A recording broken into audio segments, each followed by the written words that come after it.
Blacks in Technology. Blacks in technology. Blacks in technology. Blacks in technology. Blacks in technology.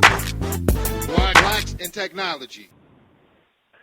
Welcome, everybody, to the 29th episode of the Blacks in Technology audio podcast.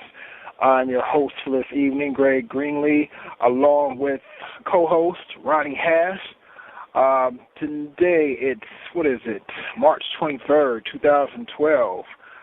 If you never visited the site before, you can check us out at www.blackandtechnology.net. You can also follow us on Twitter at BlackandTechnology. That's BLKTECHNOLOGY.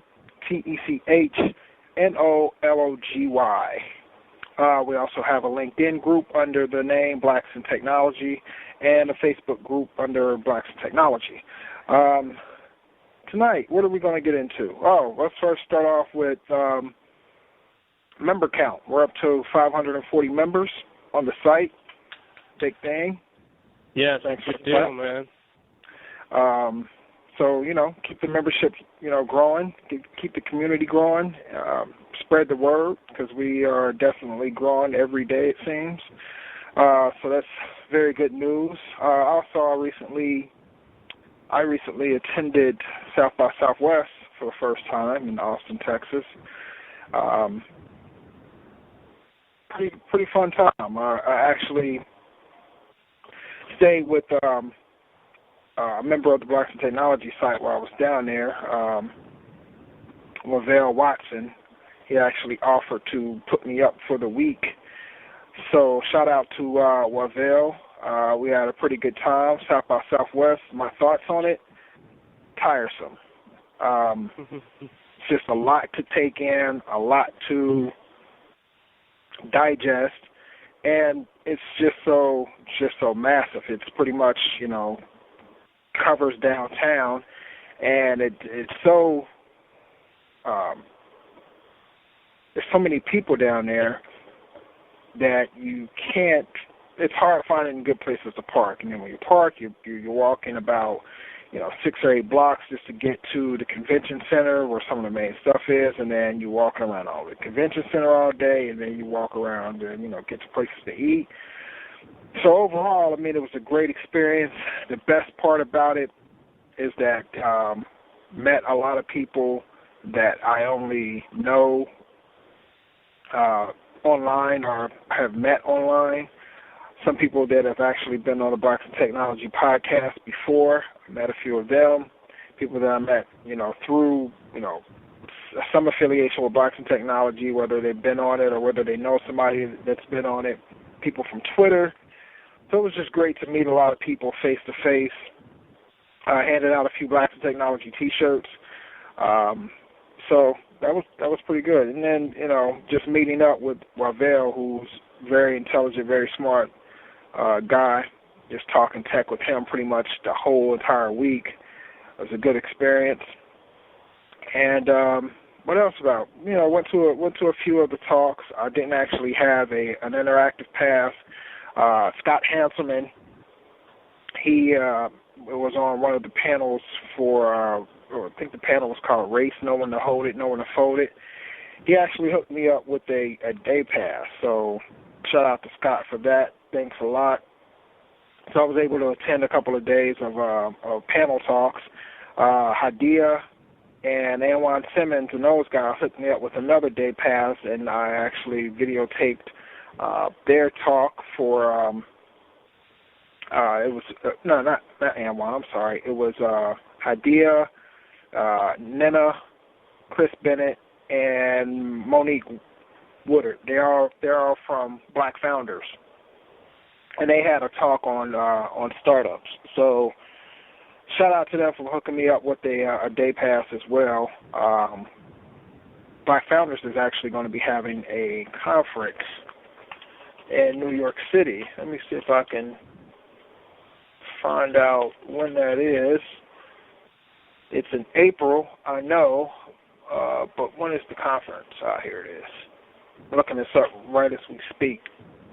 April 11, 2012, and they have some pretty good speakers. Hank Williams of Cloud Code, he was on Numi Accelerator. I think I'm pronouncing this right, Mau Ahmad. She's an engineer and founder of Plum Perfect. Freight Denbo, sounds like, developer and entrepreneur. Song Sickle. David Rose is a serial entrepreneur and angel investor. So they have a pretty good. Bob Dorff, keynote speaker. He's a co-author of the Startups Owner's Manual. He'll be the keynote speaker. And the premise of their conference is ideas are worthless. And it's pretty much centers around the mindset that, talk is cheap. If you're going to have an idea, your idea is cool, but are you going to actually put things into play, make things happen? So, looks like a pretty good conference. I'm actually going to be hitting up Hadia, try to pick her brain on how to develop a conference, because eventually I want to develop one for Blacks in Technology sometime in the future. So, yes, it looks like a pretty good. I wish I was able to attend. But maybe next. I'll say that week I'm going to be actually in San Francisco. I would have loved to go to New York and check out that conference.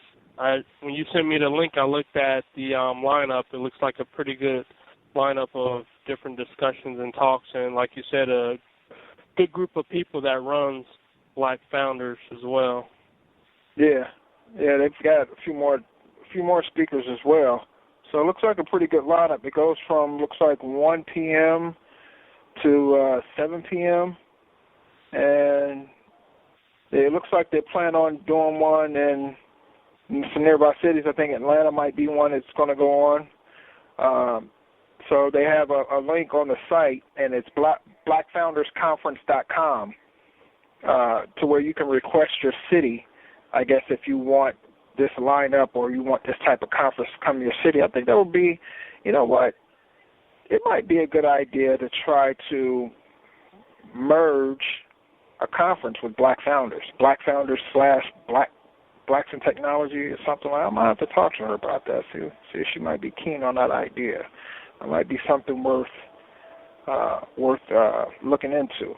But speaking of you being in San Francisco, congratulations to Ronnie. He landed a job out in the Bay. I don't know. Can you talk about that? Are you allowed talking about it, or is it some hush stuff with your job? Okay. Actually, I landed a. Go ahead.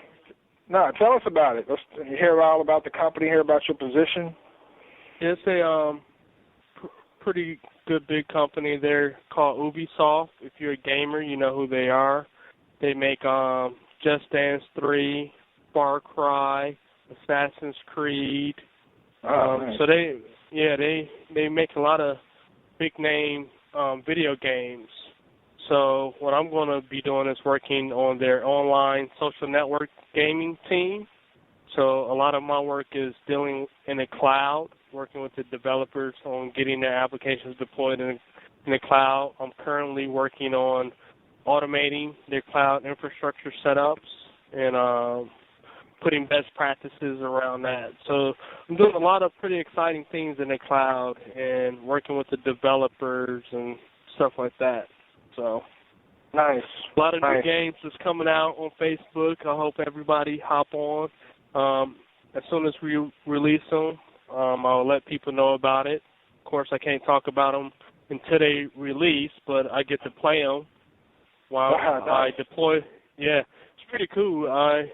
Me and a coworker, deployed an app in our staging environment today, and I got to play it for a little bit to test it out. So pretty cool. So, which is pretty much going into our topic for this evening, which is cloud computing. And we're just going to, pretty much talk about, what our experience is with cloud computing, what cloud computing is. There's a lot of talk out there about on the internet about what it is, and to me, some people are getting it wrong, period. and I wouldn't even say getting it wrong. That might be a little bit harsh. I would say not explaining it correctly as to what it is. And some people, and a lot of times, you get mired in, everything is a cloud, or this is a cloud, or that's the cloud, and some stuff gets kind of lost in translation as to what it really is. And there's some people really don't know what it takes to actually have a cloud or have that, that computing environment. They don't really know what the cloud is. All they know is that their data is somewhere in the cloud. So we're pretty much going to talk about that, talk about some of the infrastructure that goes behind building the cloud, as well as, Ronnie will elaborate more on, the tools behind deploying applications in the cloud and just, working with the cloud, period. So I want to first talk about a book that I began reading. I haven't gotten through the whole thing, but it's called The Cloud at Your Service. And the reason why I'm bringing up the book is it's a real good book about what cloud computing is and understanding it. But there, in the beginning of the book, it starts talking about 5 main principles that define cloud computing, because there's a lot of people thinking cloud computing is just a buzzword, that it's been here for decades or years or whatever. And I honestly don't think it has in that aspect. If you look at these 5 main principles, and I'll go over the principles here in a second, I don't think that the cloud has been around in this, form for as many years as people say it has. What do you think? Let me go over the 5 main principles real quick. 5 main principles that govern or pretty much say what cloud computing is that it has to have pooled resources, meaning it's available to any subscribing users. There has to be virtualization, of course, which is a high utilization of hardware assets. Elasticity is the biggest key to me. It has to scale, on demand, dynamically, without, any capital expenditures. Automation. Have to be able to build, deploy, configure, provision, and move, all without manual intervention. And metered billing, which is another huge key, another huge factor. It's per usage, just like utilities. It's utility computing, just like your utilities that you pay for every day at your house or something like that, for gas and electric, for water. You get billed per how much you use. And that's a huge key, too. So when people talk about cloud computing that's been around, under those 5 primary principles, I can't agree that it's been around that long, because I don't remember a time where there has been metered billing, where there has been elasticity, or this type of automation that automatically builds out and provisions and configures. What do you think? Am I wrong about this, or? No, I don't think you're wrong about it. And let's clarify one thing. We're talking about the business cloud aspect of things right now. So we're going to say that there's the user cloud and there's the business cloud. So on the business cloud sense of things, I think a lot of people have said, well, the cloud has always been around. And the reason why they say that is because they go back to the visual diagrams that people see. And on that visual diagram, there's always been a cloud. And they hosted this communication that's happening outside of their infrastructure, which was the network, the internet. They always use that as the cloud. So they like to say, well, there's always been a cloud. But to your point, the many different features behind the cloud computing is the metered billing, the dynamic being able to scale up and scale down, which to a point is still troublesome with a lot of cloud providers right now, depending on the complexity of your application and monitoring. And we can go into that a little bit later. Yeah. But to me, I feel that cloud computing is the new way of colo space. Like, we always had colo companies where you can store your physical infrastructure in a different data center. And most people opted out to have their own data center and built their infrastructure there. now since virtualization is becoming so popular and a lot of colos are taking advantage of, okay, you don't want to store your physical infrastructure with us, let us invest in a virtual infrastructure, and we're going to sell you VMs now, right? Yeah. Because if you think about colo, always had meter billing, bandwidth, all the same things that most cloud providers charge you, but from a different infrastructure. Yeah. So to me, with the exception of actual, CPU and storage and memory usage, that bandwidth has always been metered, power consumption has been metered, but those other three things primarily has not been metered. But yeah, you're right. So it's a new colo space, really, to me. Mm-hmm. It's a newer version of how we do colo nowadays. And to me, it makes sense to do it this way because of the economics of it. When you get down into it and when you've been in large enterprises and been part of many projects that have failed and you invested a lot of money in your own physical infrastructure, even if you have your own private cloud or VMware infrastructure, when a new product comes to light and you invest money to expand your virtualization infrastructure, and that product doesn't do as well as you thought it was going to do. Now you have all this hardware left over. So what the cloud is allowing people to do is test concepts. If we have a new idea, let's put it out in the cloud. Let's see how it's accepted to our consumers, right? Let's see if it's really going to do as well as we thought it was going to do. Then the money is well spent.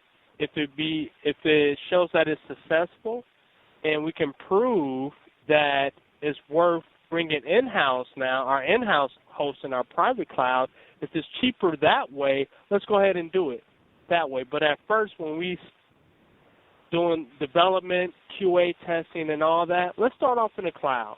Even our initial launch, let's start off in the cloud. Yeah. Then once we start getting heavy usage and all that, then we can run some numbers and see if it's worth investing in our own equipment in-house to expand and then pulling that application into our own network. So I think that's the beauty of the cloud, and a lot of companies are trying to still wrap their head around it and trying to figure out what do we start off and put in the cloud. That's the first thing. Do we currently have anything we can put in the cloud? My thing is anything that you're newly developing, put in the cloud. Some of the drawbacks right now is a lot of companies are trying to say, well, how is security in the cloud? Yeah. That's a big factor. Yeah. Well, there's a couple things. There's a lot of regulations around information, where it's stored physically, who could possibly have access. A lot of HIPAA regulations, Sarbanes-Oxley regulations that prohibit, the use of the cloud in today's current form. Public cloud, that is. And so for those people, you just simply don't use it, or you house, a cloud infrastructure inside your own data center. But people, go ahead. I was going to say that, or know your cloud provider. Of course, if you go with like Amazon Cloud Services, it's hard to probably get a hold of their security team and understand all their regulations and stuff because they're offering this to a mass market. But to smaller cloud providers, you have a better chance at aligning your business model with their business model, where you say, hey, this is our expectations with our security. Do you guys match us? Yeah. And there's even and we're going to talk about the infrastructure pieces, the actual equipment, so to speak, that goes behind actually building the cloud. But there's ways to dedicate physical infrastructure to or even segment it in a way that it, to kind of align yourself with the security practices or the security restrictions, so to speak, with these smaller companies, even within storage. So we'll talk about that in a second. But yeah, my main thing with security is this: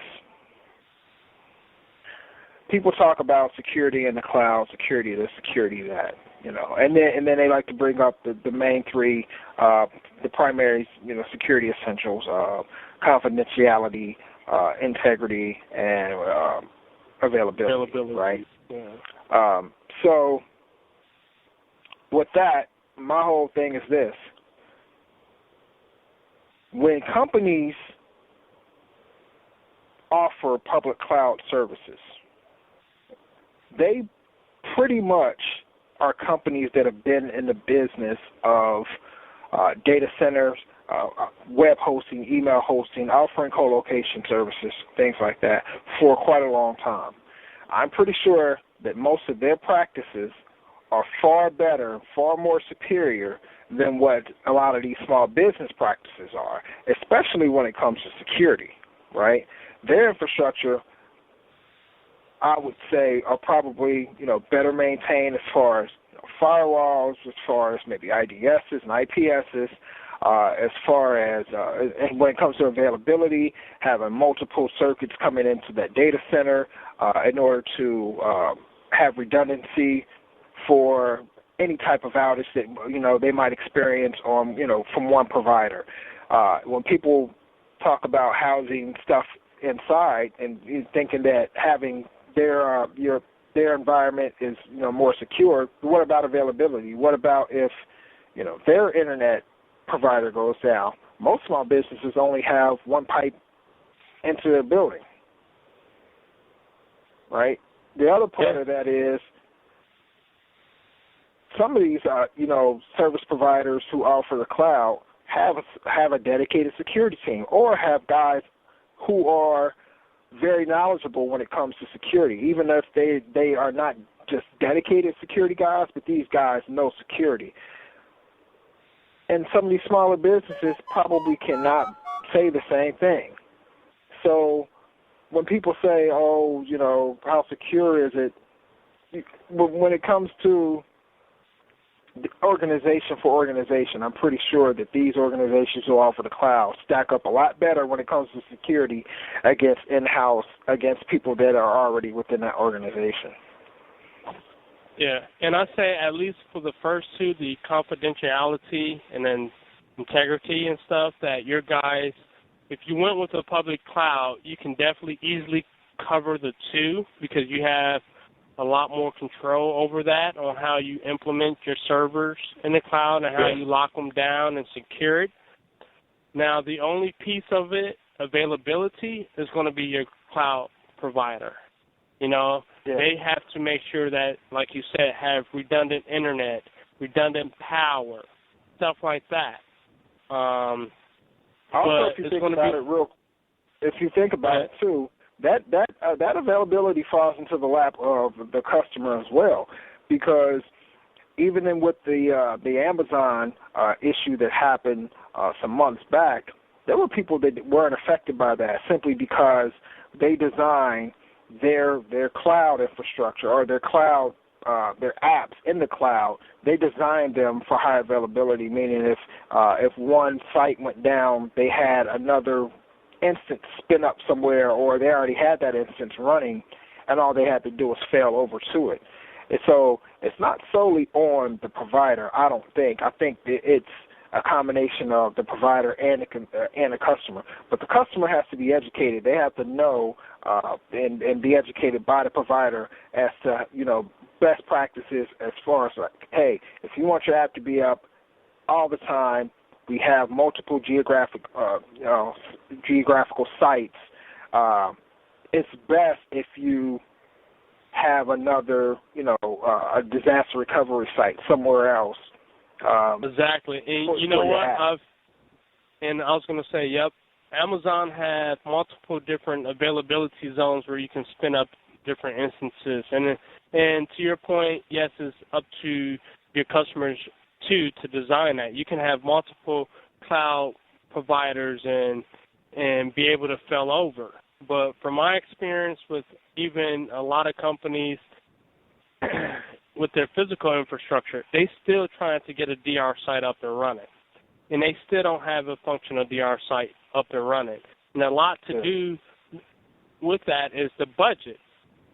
Upper management, they may say, we need DR, we need DR, we need DR. You say, okay, we're going to spend some time and focus on it. Then you submit the bill how much a true DR site is going to cost. They're going to be like, whoa, can we scale back some?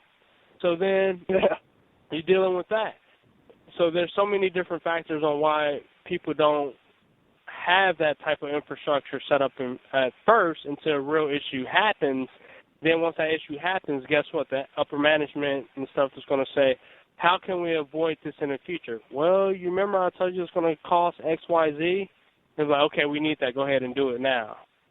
Yeah. So sometimes it takes you getting burned in order for progress to move forward. Yeah. And then to your point again, your staff has to be educated on how to implement such an infrastructure as well. Definitely. Let's take it back a little bit. Let's talk about what makes up cloud computing from an actual infrastructure standpoint. Because both of us, we work with cloud computing. You worked on it from an app deployment side and from an infrastructure side. I myself has worked on it more from an infrastructure side.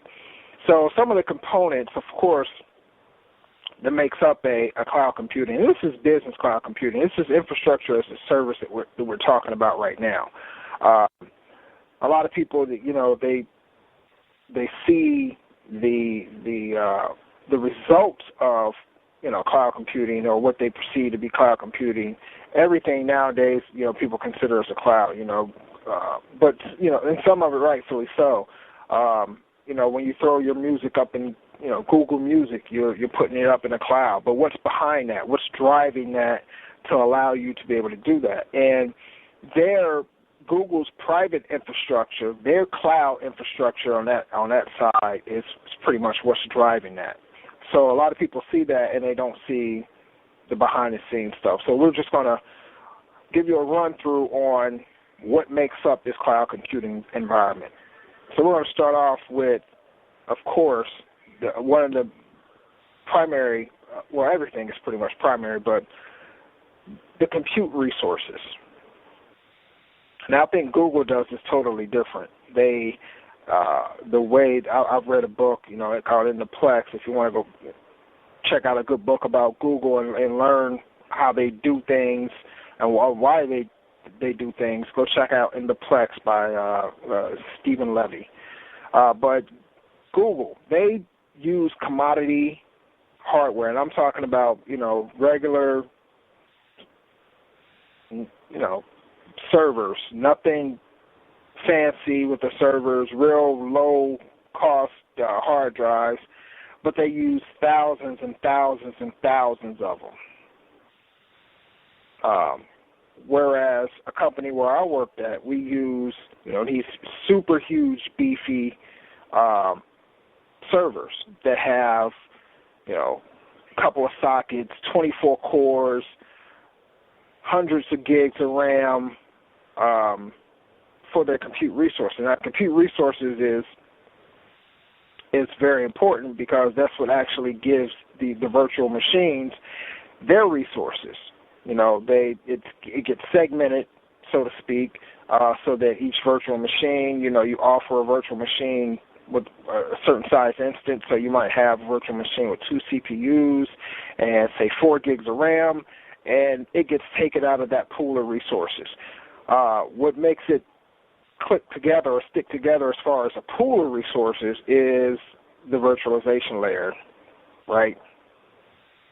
That's called the hypervisor. So you want to talk a little bit about about the hypervisors and, the different flavors of hypervisors that they have out there? Yeah, we have the VMware hypervisor, then we have the Citrix Zen Server hypervisor, and I would say those are like the two main enterprise hypervisors that you will find in a company. Then you have several other ones out there that people mostly play with within their own home labs and stuff.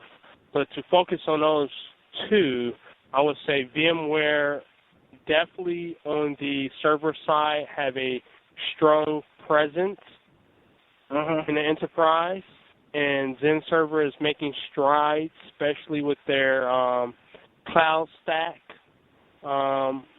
infrastructure as a service application that a lot of hosting providers can use.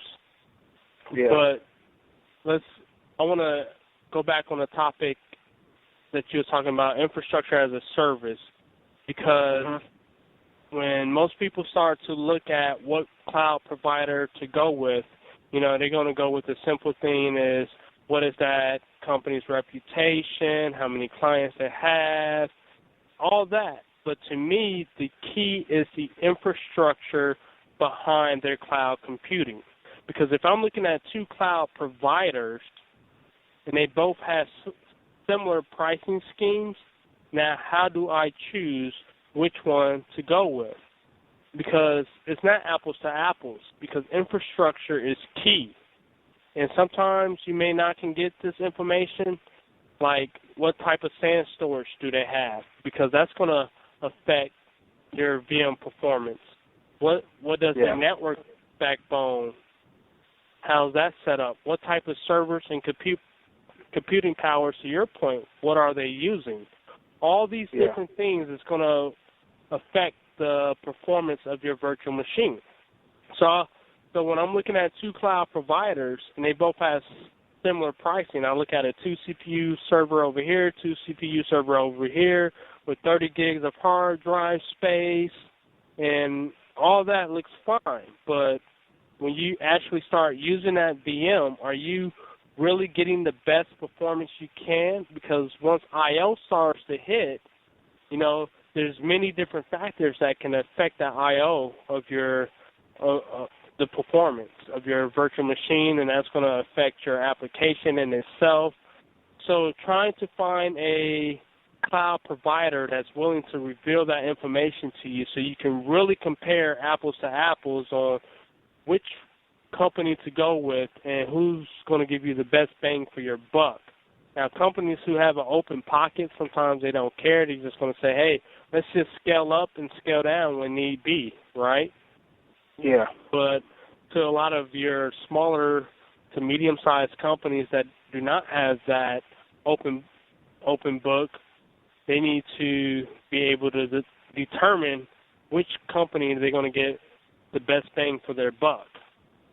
And having an experience, like you said, being able to work on the infrastructure side to see what all goes into building a public cloud or a private cloud, and you deciding on what storage to use, what network gear to use, cabling to use, servers to use, all that will affect the performance of VM. I remember earlier on when I got into virtualization, trying to tune virtual machines to run Java applications. Man, that was a pain, Yeah.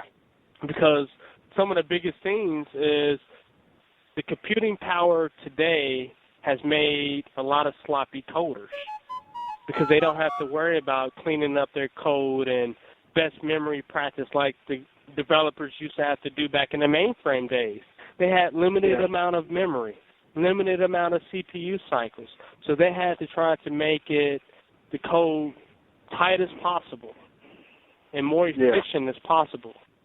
But the physical server side of things, as we got more RAM, more CPU, developers, all they have to do is make sure it's functioning and working, right? Yeah. And we know that there's plenty of different ways of doing something in IT, but what's the best way? And I think virtualization is going to get developers thinking along that line again, because to me, a 2 CPU virtual machine would never compare to a 2 CPU physical server.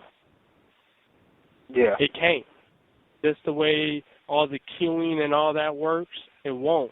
So you're going to have to go back on the developers, and you're going to have to fine-tune your virtual machines now to get that same performance. The biggest thing about cloud computing you get is that rapid, agile deployment. You can scale up and scale down as needed, and the cost is a lot cheaper. Yeah.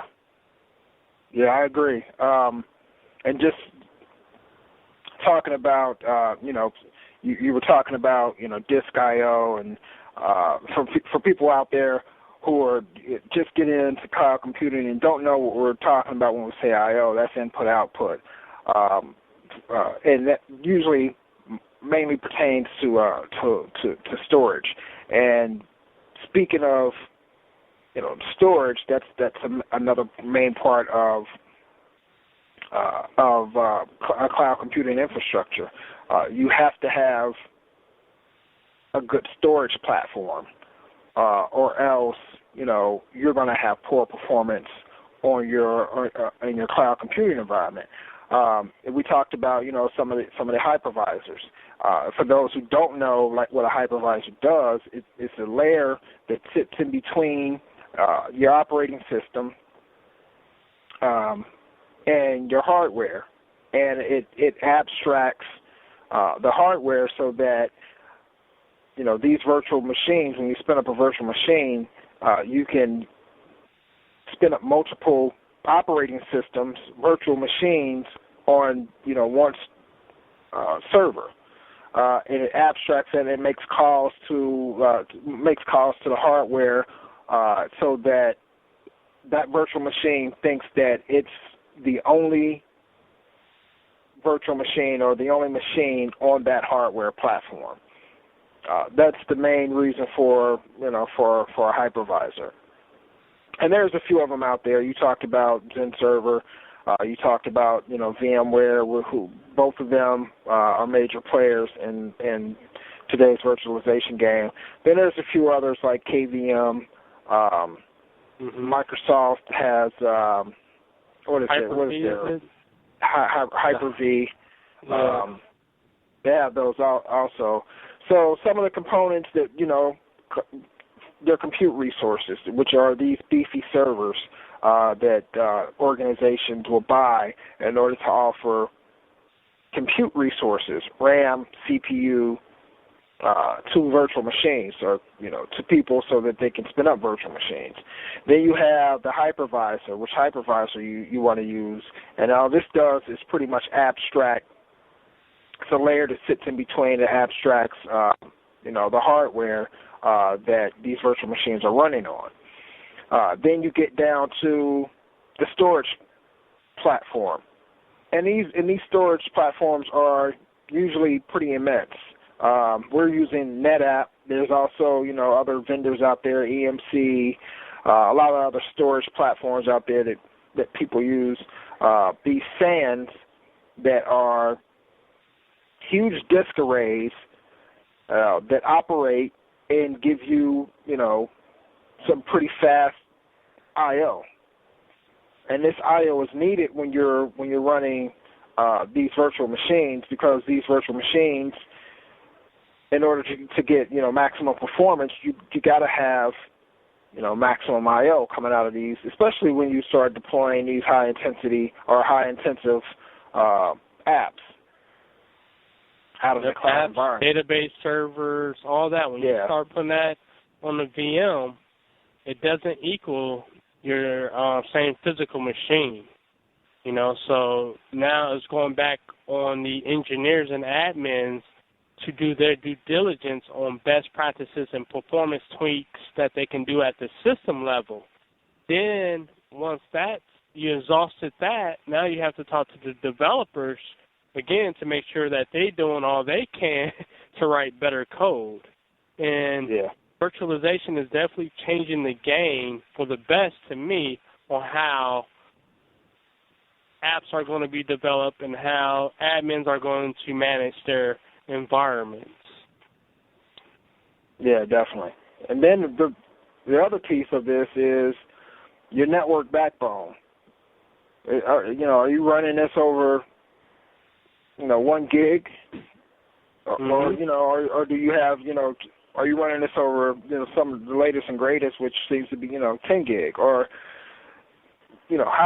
what's the network infrastructure look like for your cloud computing environment? That's huge too.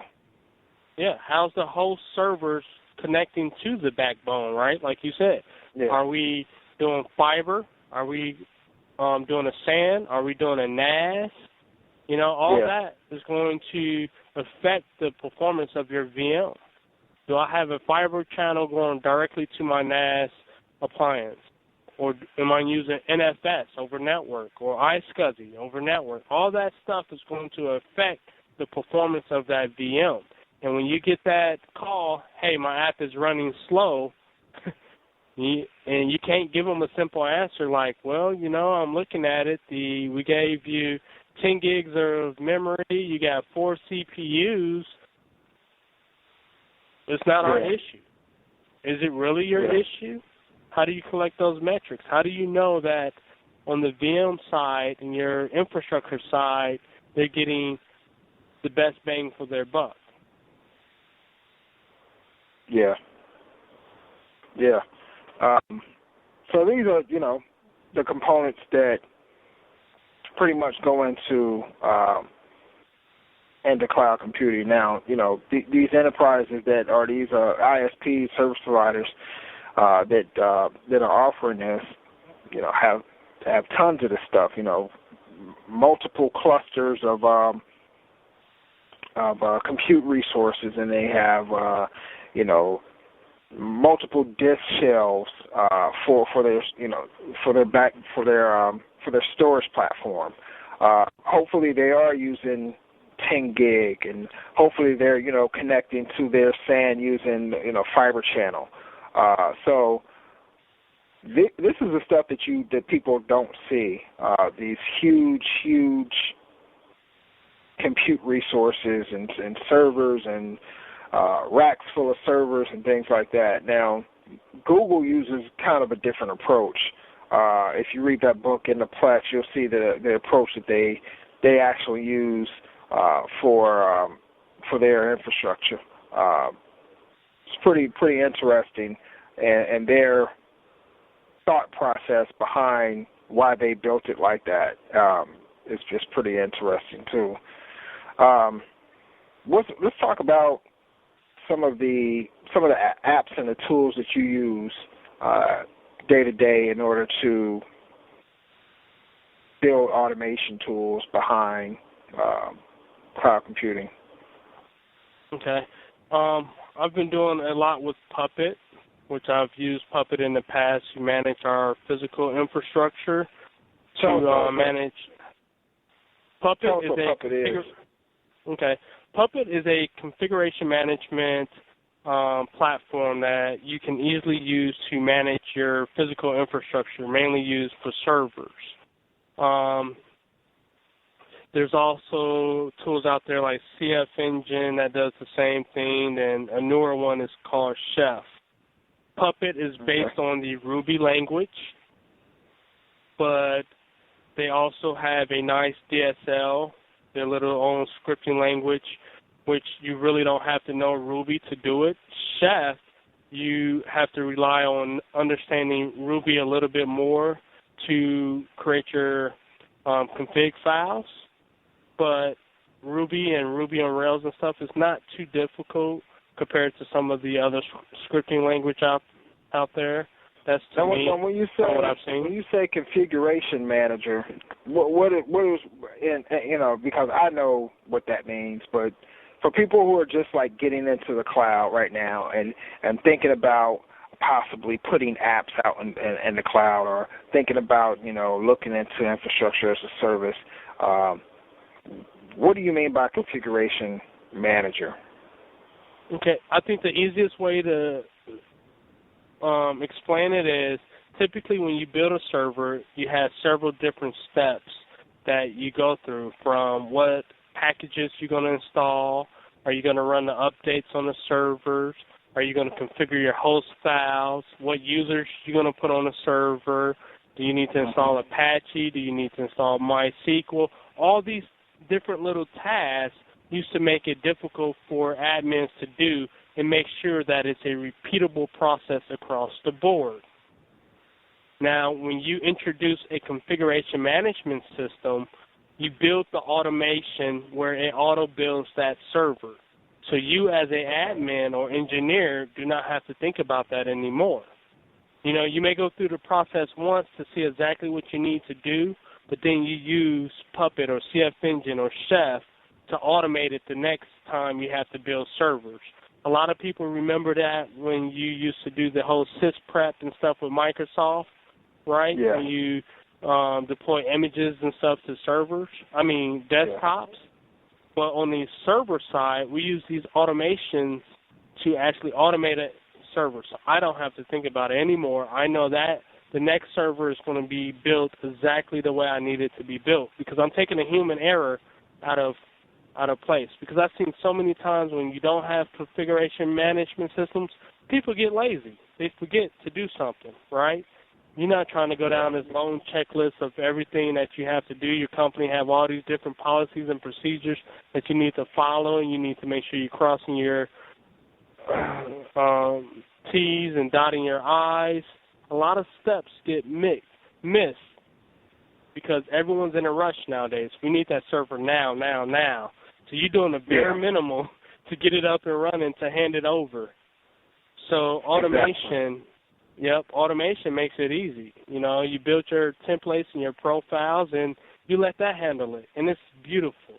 You don't even have to think about it. Now, when you automate, you may make some people lose their jobs because we don't need as many people, but it makes your job easier because you can kind of focus on more things that's more complex and then more challenging. That's why I like it. You know, I'm going to automate this, but now I can focus my energy and my time on things on troubleshooting or how can I improve the company services. And that's what you got to think about, too. Be the guy who knows how to automate their infrastructure, but also be the guy who knows how to do the research on how to make the process better. Now, right? Now, when you're using Puppet or one of these CMSs, these configuration management systems, and you build out a template, right? And this template contains certain packages, okay? So now you've got a system that you're going to deploy that has, you know, a certain version of Apache or a certain version of PHP. Now, how easy or how simple is it, or do you end up having to build an entirely new template? Would it be for you to, say, switch out a package or update a certain version of a package? Okay. I'm going to talk from the Linux side of things when you're managing like a CentOS or Red Hat or SUSE. And to answer that question is going to really be how easy it is or what package management system you use, right? So if you're going with anything that's in your different repositories that's provided by the vendor you choose, or are you custom building your packages?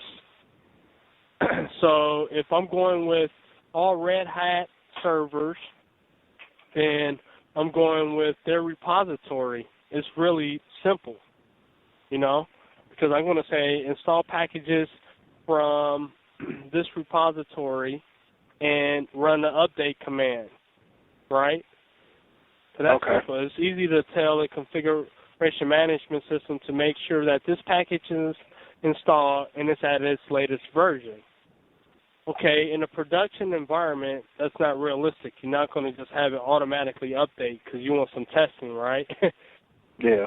But once testing is involved, testing has taken place and you verify that the update won't break anything, or if it will break something, you know how to go about fixing it, then you can move the automation into place for the other environments. So it's fairly easy to switch out packages and stuff, but some things it may take some time. Like, I'll give you, for example, one of my packages, I'm actually having it automating, doing a wget. It gets the package from the internet site, downloads it, unzips it, change directories, and I supply it with my compile commands. It compiles it, builds it all in a matter of seconds, automated. And that package, upon me compiling, depends on other different pieces. So within your configuration management system, you can sit there and say, before doing this step requires this. Well, after this step is done, notify this, whether it's a service, whether it's another package, whether it's a file, all that. You have complete control over your steps. So it does take a little bit of time to test to make sure you have everything happening in the right steps. Yeah, but the time you'll save in the long from run, building systems in the long run makes it definitely worth it. Oh yeah, because the next time I have to blow out, say for instance, I have to completely blow away a whole environment, it's going to take me 5 minutes to build the new environment. I mean, it's so beautiful when you put that automation in place. When you have automation and backups, go ahead. Sorry. No, go ahead. Finish that because I have a question. Well, when you're done. No, I was just saying it's so beautiful when you have automation in place because you don't have to think about it. You know, if you don't have the proper backups or anything, or if a developer or they say, hey, we want to blow this away, redo it, you know, you just spin up the servers and let the automation take place. And there's ways to define if a server is going to be a database server, an app server, load balancing server, caching server, whatever type of server you need it to be. And some of the challenges that I've seen in the cloud versus the physical environment, like in Puppet, you're able to define a node by their DNS name or IP or whatever. When it comes up, it checks into the Puppet master. Hey, if this DNS name is this, build it this way. If it has this IP, build it that way. But with the cloud, when everything is so elastic, so dynamic, and things change, and one thing in the Amazon cloud, every time you reboot that server, it gets a new DNS name and IP address. So some of the account, you have to account for that. How do you automate that? Yeah. So that was some of the challenges that I had to come up with figuring out how can I distinctively figure out what type of server this is going to be. And one of the things I used was within the cloud, you can define security groups, just like you do pretty much like you do your own network, right? When you're building out an infrastructure, you say, okay, I have my database servers that's going to be behind my database network and subnet. I have my app layer that's going to be in my app layer network. And I have my web layer that's going to be in my web layer network, right? So based upon those security groups, all I'm doing is saying if this instance is part of this security group, build it out this way. Because what I failed to mention was within Puppet, they use this other app called Factor, which I baked into my AMI. And Factor gathers a bunch of different information about that instance, like what security group it's part of, what their DNS names, and a bunch of different stuff. What type of instance it is, meaning the size. Is it a micro? Is it large? Is it extra large? Whatever. Mm-hmm. So now I'm able to build my automation script saying if it's part of this script and if it's this type, build it this way. Gotcha. And it took me a little while to say, man, how am I going to figure this out? Because trying to get to know the cloud and what all the different features of the Amazon cloud or any of these cloud providers, even though, you know, you and I have experience with building a public cloud infrastructure, but trying to wrap that around on how do people use the cloud infrastructure? How do they want to use it? Because traditionally a lot of people are going to try to build it out the way they know how to build it out. And honestly, they need to look at, can I do it differently or better? This is a new technology. Gotcha. Yeah. I wanted to ask you about deploying or using these tools like Puppet and Chef, and to deploy stuff to the public cloud. How does like a company like Amazon aid in that aspect? As far as, do they offer an API that allows you to hook into their infrastructure? Yeah, so Amazon and even your CloudStack and OpenStack, all of them have their own different APIs, and a lot of them interchange. Like I know the CloudStack have a product called Cloud Bridge, where if you start building out scripts to work in Amazon Cloud, you can use those same scripts to talk to the CloudStack if you put Cloud Bridge in place. Then there's something called Delta Cloud, which is made by the Apache and Friends groups, where their whole concept is forget about everyone's APIs. You just drop this server into the cloud and you make calls to your own API and be able to deploy and let that manage everything, right? So there's different ways to skin this cat when it's talking to your cloud. And they most likely all of them have an API. They all have different tool sets for Python. I know for EC2 Python, you use this module called Boto, B-O-T-O, which is really nice.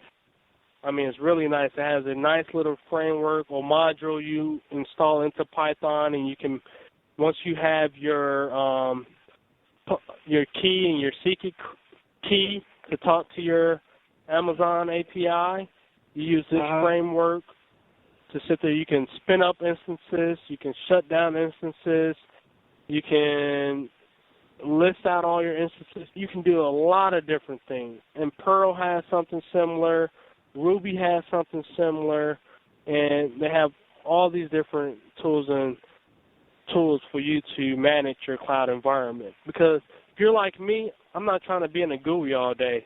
I cannot stand being in a GUI. I want to script it. I want to be on a command line because that's where I'm quick at. And that's the key, is being quick and agile. You don't have time to sit there and click, and try to figure out all these screens. Just tell me what I can talk to and let me script it out and get it done with. Gotcha. So to answer your question, yes, there's many different APIs with all these different cloud providers that you can write your own tools to manage it. Then you have companies like RightScale that's coming up, where RightScale is another GUI-based product that you can talk to multiple different clouds from one console. So if you have, say for instance, you do have your public cloud environment with Amazon, but then you decided to build your own private cloud in-house with VMware or CloudStack or OpenStack, you can use RightScale. Yep. To manage both environments from one. That's pretty slick. That's pretty slick. Now, for the majority of this podcast, we've been talking about infrastructure as a service. There are other as a service cloud types out there.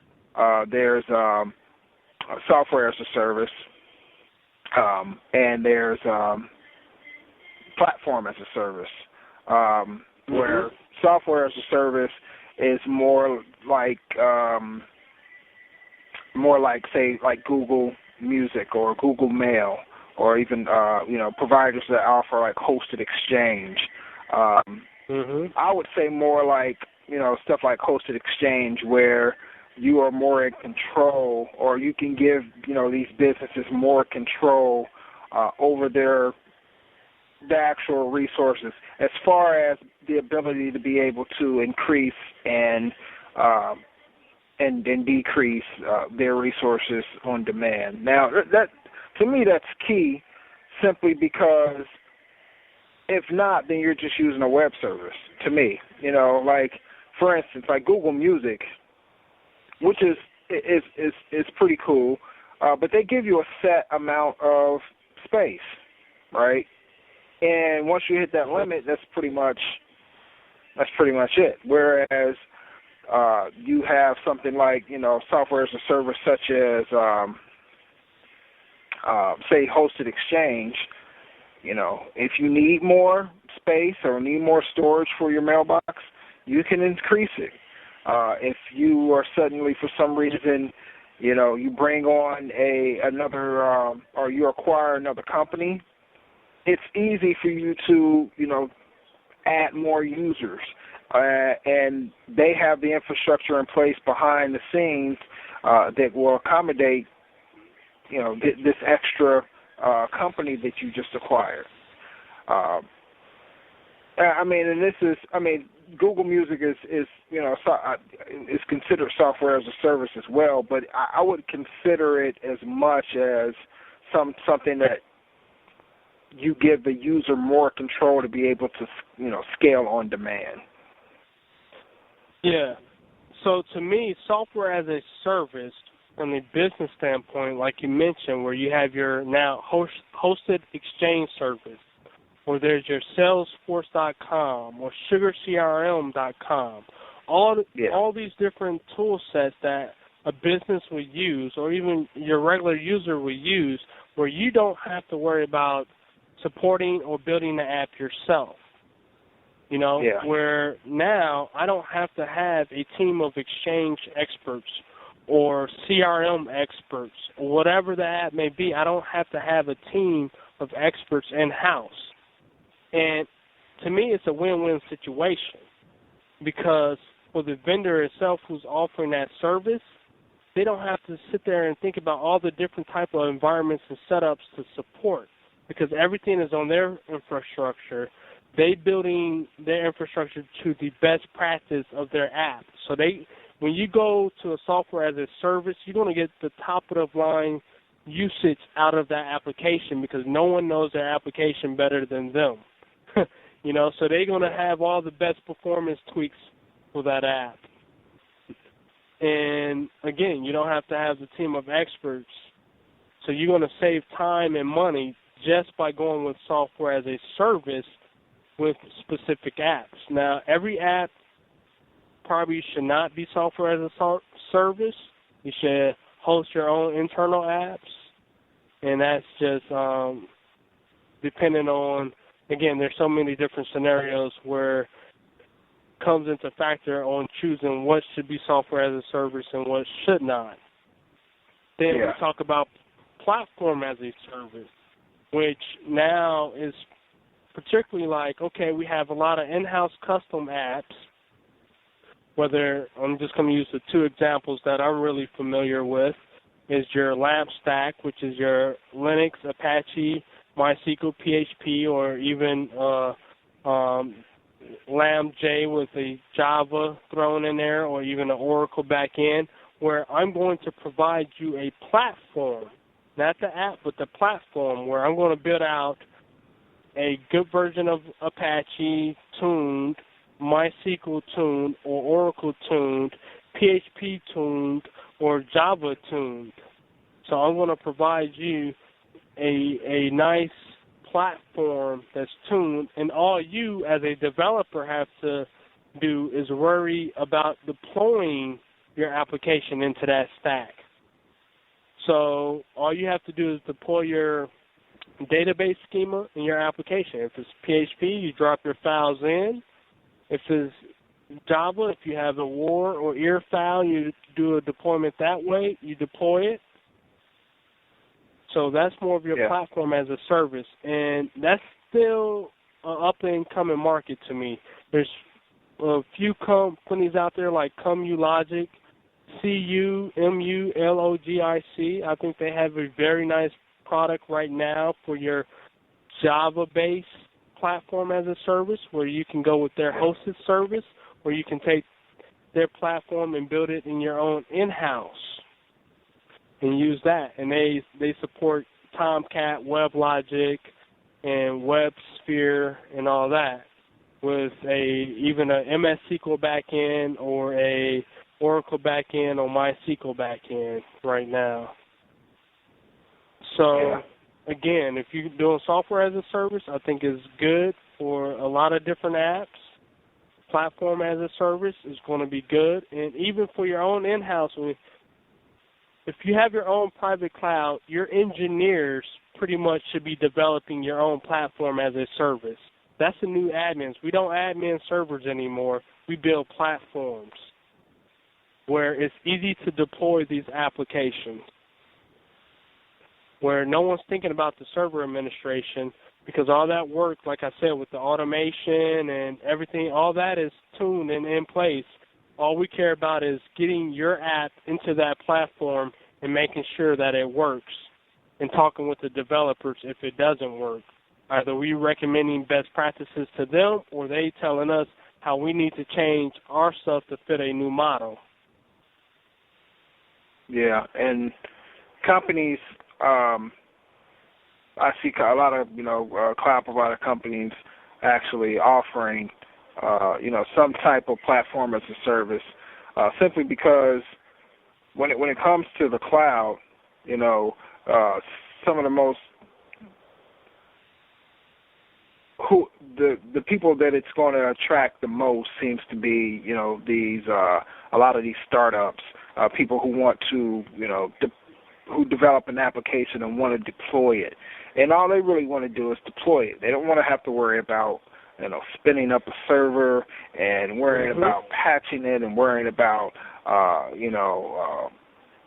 anything. All they want to do is deploy their app, and if their application is getting hit, it's scaling up.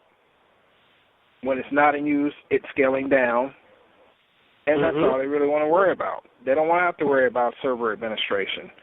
So platform as a service gives them that ability. All they have to do then is, like you said, deploy their app to the cloud and let automation tools worry about scaling up or down. Yep. So with that said, you touched on a couple good points. One, a lot of admins are thinking, where do I fit in this process if a developer can just go deploy their app without me?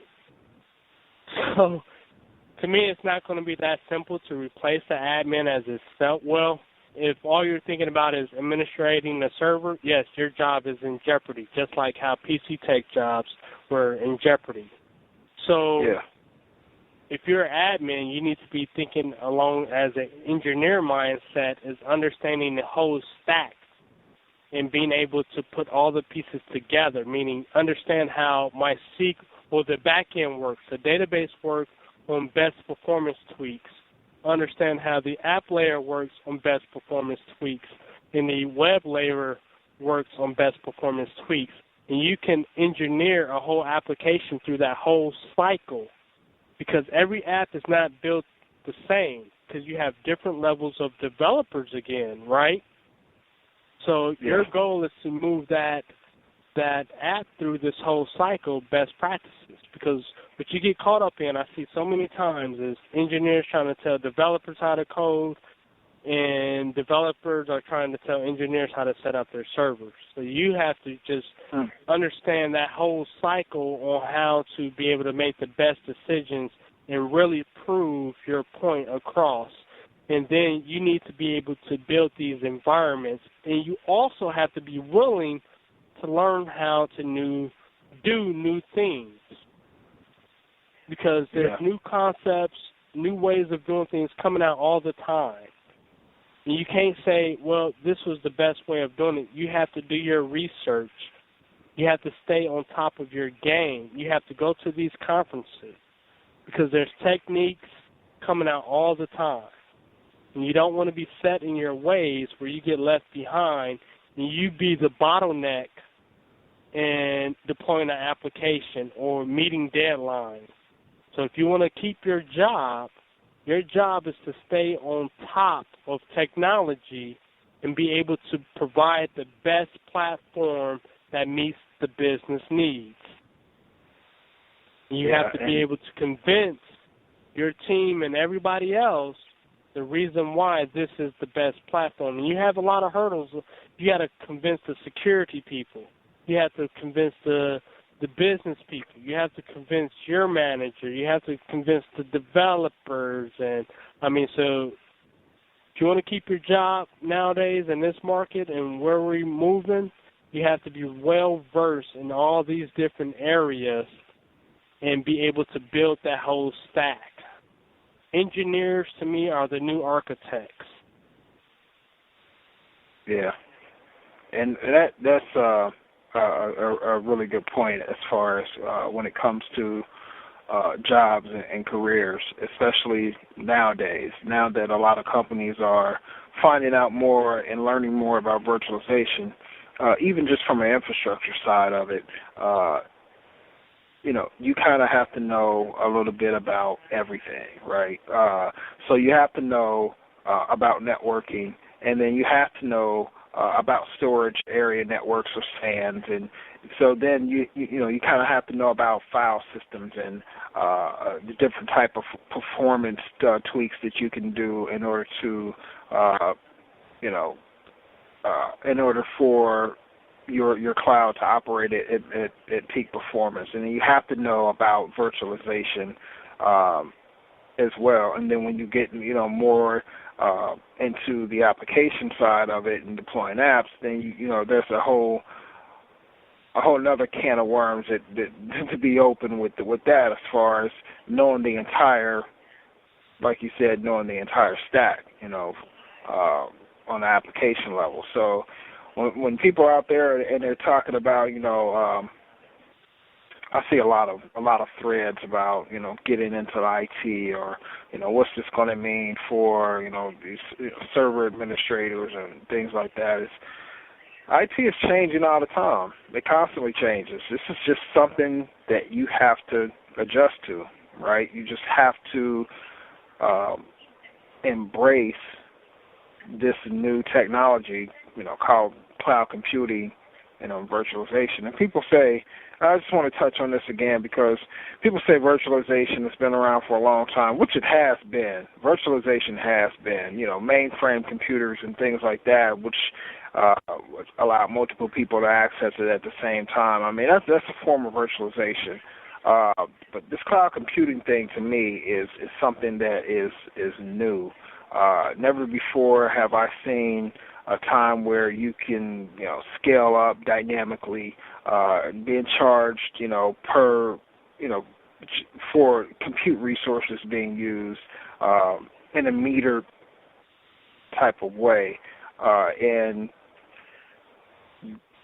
this just adds another thing into as far as careers are concerned, because now, the new administrators and the new engineers, they have to know about this entire platform, this entire stack, from, physical infrastructure aspect of it all the way up to the application aspect of it.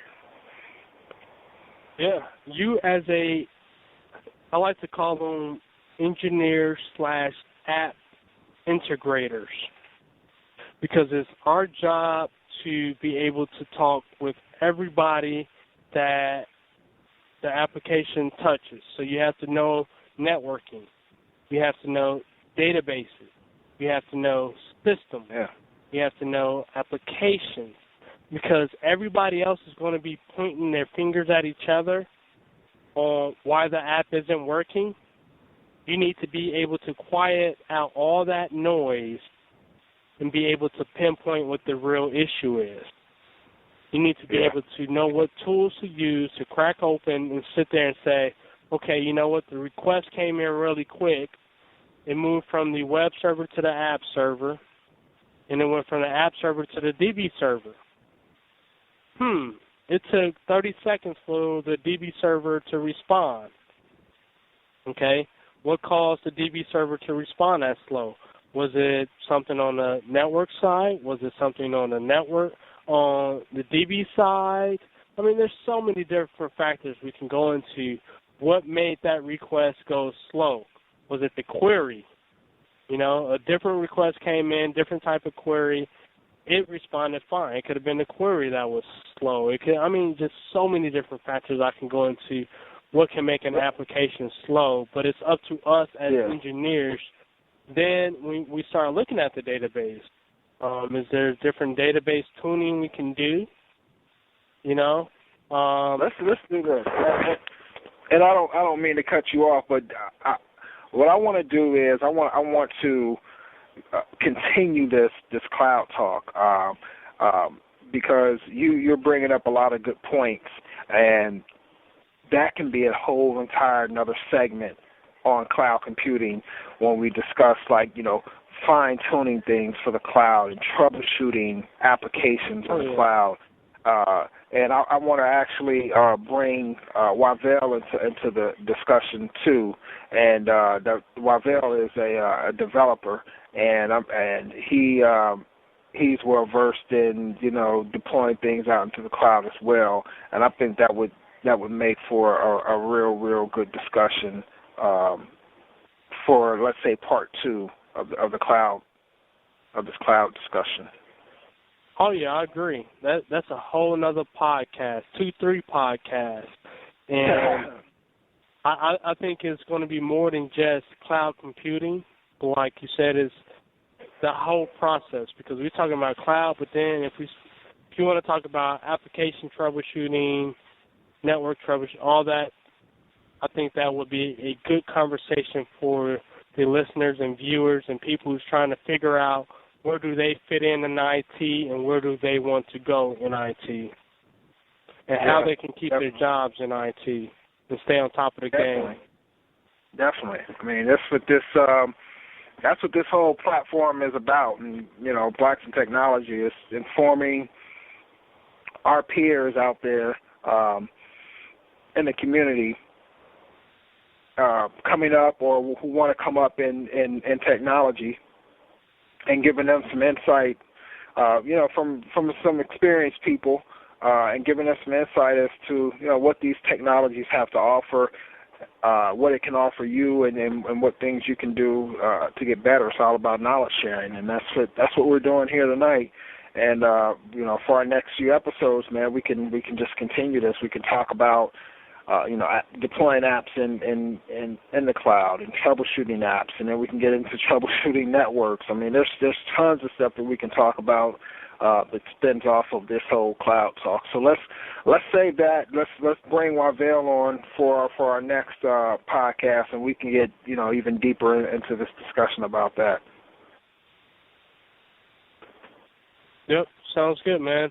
Good discussion, and I look forward to the next podcast with Wavell, and let's keep it going. Yeah, definitely. Thanks, everybody, for tuning in. That's the Blacks in Technology podcast for this evening, and we'll see you next time. Bye. Blacks in Technology. Blacks in Technology. Blacks in Technology. Blacks in Technology. Blacks in Technology. Blacks in Technology.